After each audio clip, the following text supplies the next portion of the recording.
7th. I am continuing my lecture on your chapter 10, Respiration in Organisms of your math science book.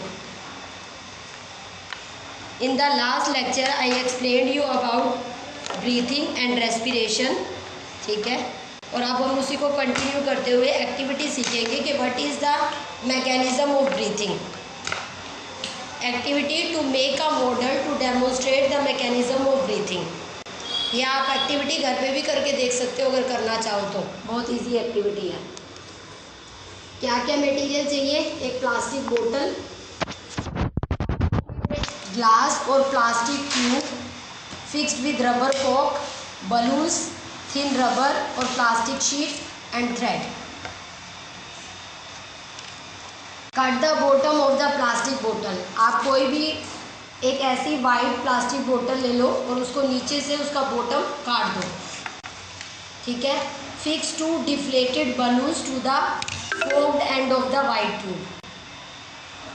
अब जो tube है, ठीक है, जो प्लास्टिक ट्यूब भी यूज़ कर सकते हो और ग्लास ट्यूब भी यूज़ कर सकते हो, उसे आपने जोड़ लेना है दो डिफ्लेटेड बलून से. डिफ्लेटेड जो फुलाए हुए नहीं है, जिनके अंदर हवा नहीं भरी हुई, deflated. Insert the white tube having balloons into the rubber Coke. अब आपने वाइट ट्यूब जो है, जो आपने ग्लास ट्यूब या plastic tube whatever you have taken, उसे आपने हैविंग बलून्स के साथ लगाए हुए रबर कोक के अंदर इंसर्ट कर देना है. Fix the rubber Coke into the mouth of the बोतल. रबर कोक को आपने माउथ ऑफ द बोतल पे बिल्कुल टाइटली, एयर टाइटली जो है वो लगा देना, फिक्स कर देना है. टाई अ थिन रबर और plastic sheet at the bottom base of the बोतल और रबर बैंड या फिर थ्रेड की हेल्प से आपने उसको नीचे जो आपका बोतल है उसके ऊपर, बोतल के नीचे वाले हिस्से पे फिक्स कर देना है आपने. ठीक है.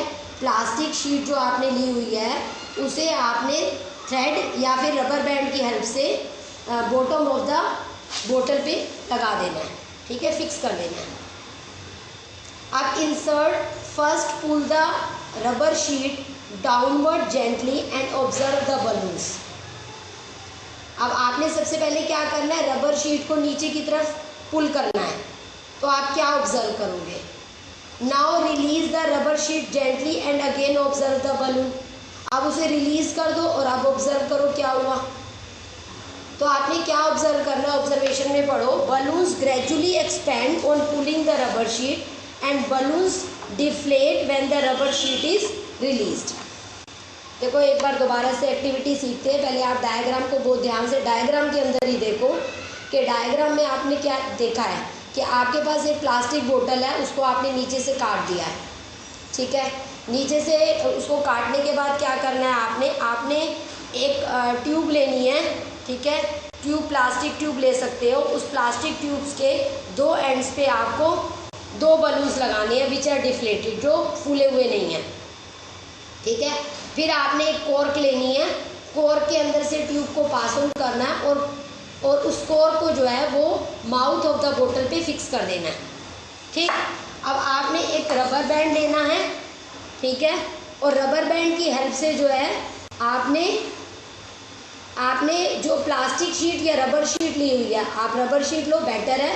रबर शीट को आपने रबर बैंड या फिर थ्रेड की हेल्प से बॉटम ऑफ द बोतल पे लगा देना है tightly.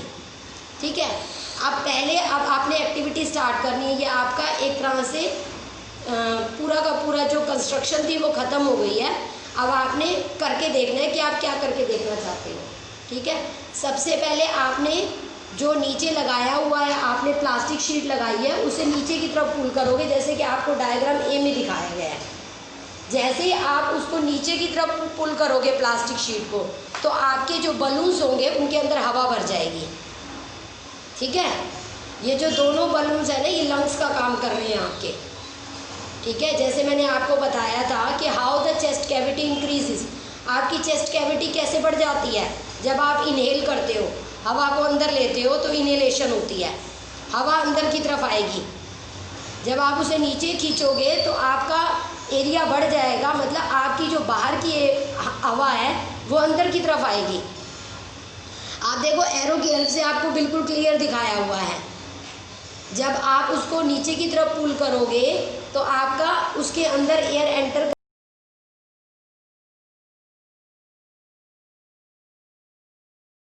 Which are acting like lungs, और लंग्स जो होंगे वो हवा से भर जाएंगे।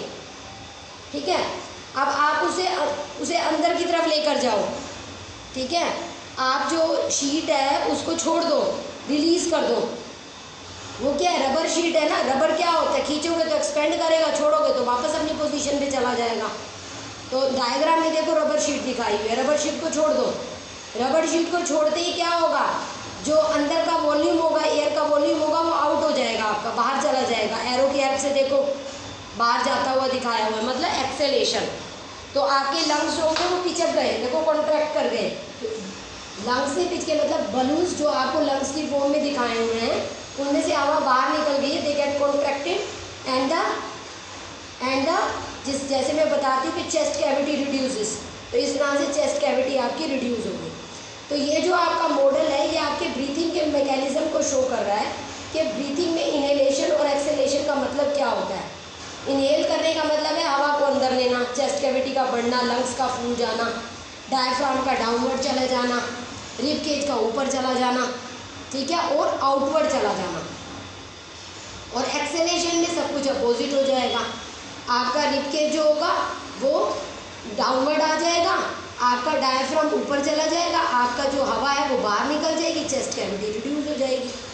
तो that is the activity that shows you the method of inhalation and exhalation, means it is the model of breath. What do we breathe out? अब अभी हमने पढ़ा कि भाई इनहेलेशन एक्सेलेशन। अब आपको मैंने पहले भी बताया हुआ कि इनहेल करते वक्त आप ऑक्सीजन रिच एयर को अंदर लेते हो और एक्सेल करते वक्त आप कार्बन डाइऑक्साइड रिच एयर को आउट करते हो। ठीक है, तो एक्सेल में आपका कार्बन डाइऑक्साइड और वाटर वेपर होते हैं। ठीक है, जब आपका रेस्पिरेशन प्रोसेस होता है तो आपकी carbon dioxide plus water vapour release होती है, ये आप पढ़ चुके हो लास्ट लेक्चर्स में। The presence of the moisture can be easily seen if you exhale on a mirror. अब अगर आप वाटर वेपर की प्रेजेंस को देखना चाहते हो, मॉइस्चर की प्रेजेंस को देखना चाहते हो कि जब भी आप एक्सेल करते हो तो आपके वाटर वेपर भी आउट होते हैं, तो आप क्या करो, आप ब्रीथ आउट करो एक मिरर के ऊपर। ठीक है, तो मिरर के ऊपर आपको मॉइस्चर क्लियर नज़र आएगा और थोड़ी देर में वो ऑटोमेटिकली वेपोराइज हो जाएगा, तो डिसअपीयर हो जाएगा। अब मॉइस्चर की प्रेजेंस को देखना तो आसान है, तो कार्बन डाइऑक्साइड रिलीज होती है, इसको कैसे कंफर्म करेंगे? इसके लिए हम एक एक्टिविटी करेंगे। Activity to show that exhaled air contain carbon dioxide. अब हम इस एक्टिविटी के थ्रू ये देखेंगे कि जो हम एक्सेल करते हैं उसमें कार्बन डाइऑक्साइड गैस होती है। क्या क्या मटेरियल चाहिए? एक टेस्ट ट्यूब, एक straw, lime water which is freshly prepared. ठीक है, अब प्रोसीजर क्या है? Take about 5 ml of lime water in a test tube. 5 ml lime water ले लो। लाइम वाटर क्या होता है? पानी में नींबू निचोड़ना है, उसे बोलते हैं लाइम वाटर। ठीक है, अब with the help of straw blow the excelled air into the lime water. अब क्या करो, अपनी एक्सेल्ड एयर को स्ट्रॉ की हेल्प से ट्यूब में छोड़ो। ट्यूब के अंदर तुमने क्या लिया? लाइम वाटर लिया है, उसके अंदर क्या छोड़ना है तुमने? Excelled air. जो एयर तुम ब्रीथ आउट कर रहे हो उसे स्ट्रॉ की हेल्प से लाइम वाटर में छोड़ दो। ठीक है, तो क्या ऑब्जर्व करोगे? Lime water turns to be milky, lime water milky हो जाता है। जैसे आपका दूध फट जाता है ना, ऐसे ही हो जाएगा। ये सॉलिड पार्ट थोड़ा सा अलग और लिक्विड अलग, मतलब इनसोल्यूबल एक मैटर बन जाएगा जो सोल्यूबल नहीं है। सॉलिड पार्ट अलग सा नज़र आएगा। तो lime water turns to be milky. तो ये क्या शो करता है? लाइम वाटर तभी मिल्की होता है जब उसमें हम कार्बन डाइऑक्साइड गैस छोड़ते हैं। अब हमने तो सिर्फ अपनी गैस को अपनी एक्सेल्ड एयर को छोड़ा है। ठीक है, अगर हमने अपनी एक्सेल्ड एयर को छोड़ा है तो वो लाइम वाटर मिल्की हो गया है, इसका मतलब एक्सहेल्ड एयर में मेरी कार्बन डाइऑक्साइड गैस है, that get confirm, that get concluded. The percentage of oxygen and carbon dioxide in inhale and exhale air is given below. Oxygen है आपकी इनहेल्ड एयर में 21%, ठीक है, और एक्सहेल्ड एयर में है आपकी ऑक्सीजन 16.4%। कार्बन डाइऑक्साइड की बात करें तो इनहेल्ड एयर है, इनहेल्ड एयर में है मतलब जो हवा हमने अंदर ली है, अपने अंदर ली है, उसमें कार्बन डाइऑक्साइड है 0.04% और एक्सहेल्ड एयर है 4.4%।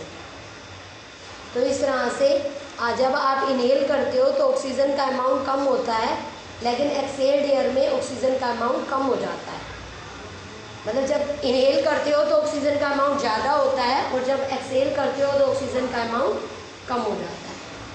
और कार्बन डाइऑक्साइड गैस जो पहले इनहेल्ड एयर में कम होती है वो एक्सहेल्ड एयर में बढ़ जाती है। तो that shows the amount of oxygen and carbon dioxide in inhaled and exhaled air. Breathing in other animals. अब हमारे ह्यूमन बींग्स की बात खत्म हो कर दी हमने। अब हम पढ़ेंगे कि जो हमारे अदर एनिमल्स होते हैं वो किस तरह से ब्रीथ करते हैं, ठीक है। उनके अंदर भी ब्रीथिंग ऑर्गन होता होगा, वो भी इनहेलिंग और एक्सहेलिंग करते हैं, तो किस तरह से करते हैं। Animals such as elephant, lion, tiger, goat, cow, lizard, snakes, birds, इन सब के अंदर चेस्ट है, सबके अंदर चेस्ट के अंदर लंग्स है, मतलब lungs as a breathing organ है, ठीक है। Lungs are the breathing organ in all these animals like human beings. जैसे ह्यूमन बींग्स के अंदर ब्रीथिंग के लिए लंग्स हैं, इसी तरह से इनके अंदर भी लंग्स प्रेजेंट है, ठीक है। मतलब ये भी लंग्स के थ्रू ही in the same way in and out करते हैं गैसेस को, जैसे कि हम करते हैं इनहेलिंग एंड एक्सहेलिंग। अब बात करते हैं यूनिसेलुलर ऑर्गेनिजम्स की। Unicellular organisms like amoeba, paramecium take in oxygen and give out carbon dioxide by diffusion through their cell membrane. Sponge, hydra exchange oxygen and carbon dioxide through their skin.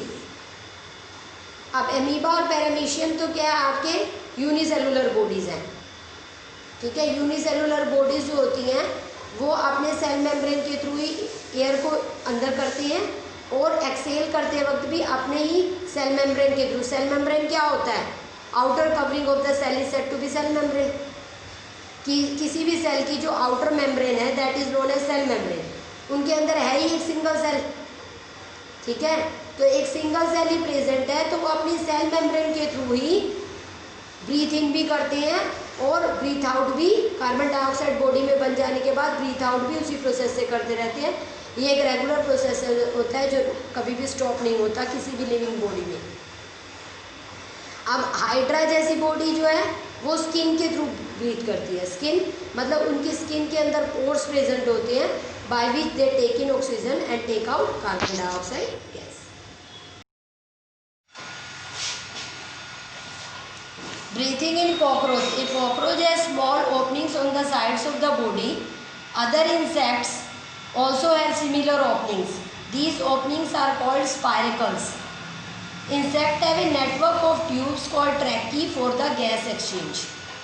Oxygen-rich air rushes through the spiracle into the tracheal tubes, diffuses into the body tissue and reaches every cell of the body. Similarly, carbon dioxide from the cell goes into the tracheal tubes and moves out through the spiracle. These air tubes or tracheae are found only in insect and not in other group of the animals. तो insect like जितने भी आपके cockroach like insects होते हैं इनके body के जो sides पे जो है वो छोटे छोटे पोर्स प्रेजेंट होते हैं, छोटी छोटी ओपनिंग्स प्रेजेंट होती हैं जिसे बोलते हैं स्पाइरकल्स। इन स्पाइरकल्स के थ्रू ऑक्सीजन जो है वो एंटर करती हुई इन ट्रैकी मतलब इन ट्यूब्स में से पास ऑन होती है। ट्यूब्स जो है एक नेटवर्क ऑफ ट्यूब्स को बोला हुआ है ट्रैकी, जिसे आपको डायग्राम में क्लियर दिखाया हुआ है। तो अब स्पाइरकल्स के थ्रू एयर जो होती है, जो ऑक्सीजन रिच एयर होती है, इन ट्यूब्स के अंदर डिफ्यूज़ कर जाती है और इससे इन ट्यूब्स के थ्रू हर सेल तक पहुंच जाती है। अब हर सेल के अंदर रेस्पिरेशन प्रोसेस होता है, कार्बन डाइऑक्साइड कलेक्ट होती है और कार्बन डाइऑक्साइड इन्हीं ट्रैकियल ट्यूब से होती हुई स्पाइरकल्स पे पहुंचती है। स्पाइरकल से होती हुई carbon dioxide rich air out हो जाती है। इस तरह से ये इंसेक्ट्स जो होते हैं दे ब्रीथ। तो इस टाइप के जितने भी इंसेक्ट्स हैं cockroach like, they breathe through the help of spiracles and trachea. मतलब स्पाइरकल से एयर एंटर हुई, ट्यूब्स में गई, ट्यूब्स में से एयर आती हुई स्पाइरकल्स तक पहुंची और आउट हो गई। मतलब ब्रीथ इन ऑक्सीजन रिच एयर स्पाइरकल से होती हुई ट्यूब में गई, ट्रैकियल ट्यूब्स मतलब ट्रैकी of the network of the tubes is called ट्रैकी, उसके थ्रू हर सेल तक गई और रेस्पिरेशन के बाद कार्बन डाइऑक्साइड रिच एयर भी ट्रैकी से आती हुई स्पाइरकल तक पहुंची और ये स्पाइरकल्स ओपनिंग है जिससे एयर आउट हो गई। Breathing in earthworm. How earthworms breathe. Earthworms and leeches do not have specialized organs for the breathing. Earthworm और लीचीज के अंदर कोई भी स्पेशलाइज्ड ऑर्गन ब्रीथिंग के लिए नहीं होता। The earthworms breathe through their skin. Earthworms भी अपनी स्किन के थ्रू ही ब्रीथ करती हैं। The skin of an earthworm feels moist and slimy on touching. अगर अर्थवॉर्म को आप टच करोगे तो उनकी स्किन जो होगी आपको मॉइस्ट फील होगी, ठीक है, और स्लिमी, ठीक है, स्लिमी फील होगी और मॉइस्ट मतलब उसके अंदर थोड़ा वाटर वेपर बाहर की साइड भी होते हैं। वो उनकी बॉडी इस तरह की होती है कि वो हमेशा बाहर से जो है वो मॉइस्ट फील होते हैं, ठीक है। और gases can easily pass through them. तो उनकी बॉडी इस तरह से है, उनकी स्किन ही इस तरह से है कि इजीली उसके अंदर से गैसेस पास आउट हो सकती हैं। मतलब ऑक्सीजन का अंदर जाना और कार्बन डाइऑक्साइड का बाहर आना। They do not need any specialised organ for breathing, ठीक है, क्योंकि स्किन ही इस तरह की है तो उनकी बॉडी में कोई भी ब्रीथिंग ऑर्गन प्रेजेंट नहीं है। Gases can easily pass through their skin. अब अगर हम फ्रॉग की बात करें तो फ्रॉग के अंदर ह्यूमन बीइंग की तरह लंग्स भी प्रेजेंट हैं और उनकी स्किन के थ्रू भी ब्रीथिंग होती है, which is moist and slippery. तो फ्रॉग जो हैं जब लैंड पे होते हैं तो भी वो लंग्स के थ्रू इजीली ब्रीथ कर लेते हैं और स्किन भी उनकी इस तरह से होती है कि वो मॉइस्ट एंड स्लिपरी होती है लाइक अर्थवॉर्म्स, जिसकी वजह से वो स्किन से भी ब्रीथ कर लेते हैं। Breathing under water.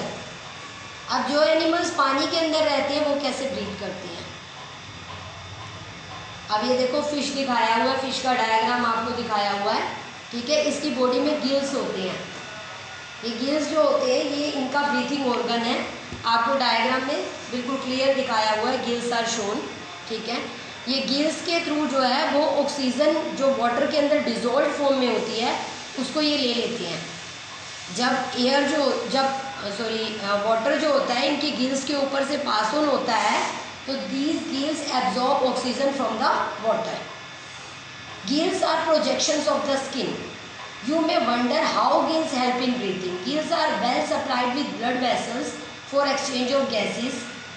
तो जब ऑटोमेटिकली जब ये वाटर इनके गिल्स के ऊपर से पास ऑन होगा तो ये गिल्स जो होती हैं ये वाटर के अंदर डिजॉल्व ऑक्सीजन को एब्जॉर्ब कर लेती हैं। As the gills are supplied with blood vessels, gills के अंदर बहुत सारी ब्लड वेसल्स प्रेजेंट हैं तो ये ब्लड वेसल जो है इस ऑक्सीजन को गिल से ले लेती हैं और उसे हर सेल तक पहुंचा देती हैं, ठीक है। और फिर इसी तरह से कार्बन डाइऑक्साइड कलेक्ट होके आती है और वो भी ब्लड के थ्रू गिल्स को मिल जाती है और वो आउट हो जाती है बॉडी से। तो इस तरह से गिल्स की हेल्प से they breathe in and breathe out. पानी के अंदर रहते हुए भी ये फिश वगैरह जो होती है by the help of gills take in oxygen. Frogs breathe through the lungs when on land and through gills when in water. अभी फ्रॉग्स का वैसे मैंने आपको बताया था कि फ्रॉग्स के अंदर गिल्स होती हैं, लेकिन जब ये पानी के अंदर होते हैं, जिस टाइम ये पानी के अंदर होते हैं तो ये गिल्स के थ्रू ब्रीथ करते हैं, ठीक है। लैंड के ऊपर ये लंग से ब्रीथ करते हैं और पानी के अंदर ये गिल्स के थ्रू ब्रीथ करते हैं। और जब ये लैंड पे होते हैं तो इनकी जो स्किन होती है वो भी इस टाइप की होती है जो इनको ब्रीथ करने में हेल्प करती है, क्योंकि इनकी जो स्किन है वो स्लिमी है और साथ में उसके अंदर छोटे छोटे पोर्स भी प्रेजेंट होते हैं, मॉइस्ट टाइप की होती है। तो स्किन और लंग्स की हेल्प से ऑन लैंड ब्रीथ करते हैं और in water they breathe through gills. अब आज का लेक्चर जो है ये यहीं तक ही आपका। You have to well prepare it with written practice and listen the lecture 2 or 3 times with, and see the diagram very carefully, and if any problem occur you may write on WhatsApp. Okay, thank you.